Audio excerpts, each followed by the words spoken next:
தந்தை பெரியார் அன்றே கேள்வி கேட்டார். ஏன் கல்வி எல்லோருக்கும் கிடைக்க கூடாது, ஏன் பெண்கள் படிக்க கூடாது என்று அன்று எழுக்கப்பட்ட கேள்வி அதுவே திராவிட இயக்கத்திற்கு விதையாக அமைந்தது. அந்த விதைக்கு தண்ணீர் ஊற்றியவர் பேரறிஞர் அண்ணா அவர்கள்.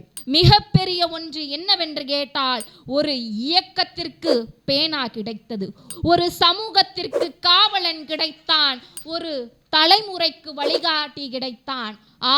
முத்தமிழ் அறிஞர் கலைஞர் அவர்களே திருக்குவளையில் ஒரு கிராமத்தில் பிறந்தார்.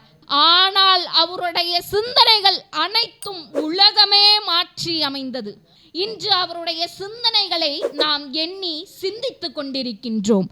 அவர் கையில் வாள் இல்லை, பேனாகிருந்தது. அவர் கையில் அதிகாரம் இல்லை, ஆனால் மக்களின் நம்பிக்கை இருந்தது. அவர் எழுதியது வசனம் மட்டுமல்ல, சமூகத்தின் அடையாளமாக அமைந்தது. அன்று அடிமைப்பட்டிருந்த பெண்கள் இன்று வெளியேறி இன்று வரை இங்கு உட்கார்ந்திருக்கிறார்கள் என்று கேட்டால், அதன் மாற்றத்தின் வெளியின் அமைவாகவே இன்று அமைந்திருக்கின்றது.